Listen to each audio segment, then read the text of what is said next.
Un vieil homme aveugle avançait lentement dans la rue, s'appuyant sur sa canne, sa vie tout entière rythmée par l'obscurité qui l'entourait.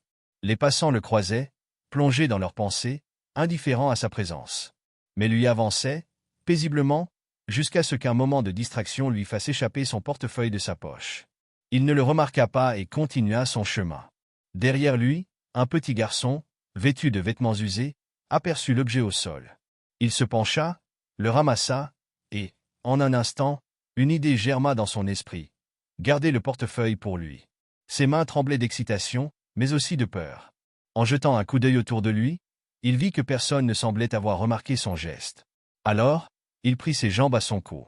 Mais à peine avait-il commencé à courir qu'un choc inattendu se produisit, il trébucha violemment et tomba tête la première sur le trottoir. La douleur le fit perdre conscience, et un silence étrange l'enveloppa. Dans cet état flou entre rêve et réalité, une voix grave et solennelle se fit entendre. Il leva les yeux et vit un homme imposant, vêtu de blanc, qui semblait flotter au-dessus du sol. « Tu as fait beaucoup de mauvaises choses, petit. Ton cœur s'obscurcit à force de céder à la tentation.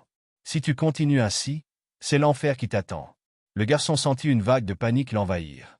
Il tomba à genoux, les larmes coulant le long de ses joues. « Non, s'il vous plaît. Donnez-moi une autre chance. Je ne voulais pas. Je ne savais pas. » L'homme le fixa en silence, puis tendit une main vers lui.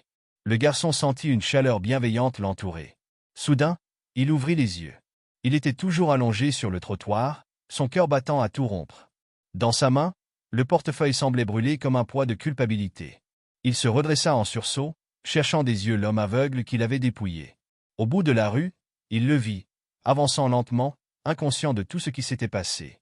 Sans réfléchir, le garçon courut vers lui, le souffle court, et s'arrêta brusquement devant lui. « Monsieur, monsieur, je suis tellement désolé. J'ai pris votre portefeuille. Pardonnez-moi, je vous en supplie. » L'homme, surpris par cette voix tremblante, s'arrêta. Il tourna légèrement la tête vers le garçon et tendit une main hésitante. « Merci de me l'avoir rendu. Je te pardonne, petit. Mais souviens-toi toujours de ceci, Dieu voit tout. Même ce que tu crois pouvoir cacher. » Le garçon sentit une lourdeur quitter son cœur. Ce simple pardon était plus puissant que n'importe quelle leçon. Il repartit, les jambes encore vacillantes, mais avec une nouvelle résolution dans le cœur, ne plus céder aux mauvaises tentations et chercher à être quelqu'un de meilleur. Moralité. Dans la vie, il est facile de croire que personne ne nous regarde, que nos petites actions passent inaperçues. Mais chaque geste, chaque choix, porte des conséquences. Ce que nous faisons dans l'ombre finit toujours par éclater à la lumière. Et Dieu, ou peut-être simplement notre conscience, ne manque jamais de nous rappeler que la bonté et le repentir sont toujours possibles.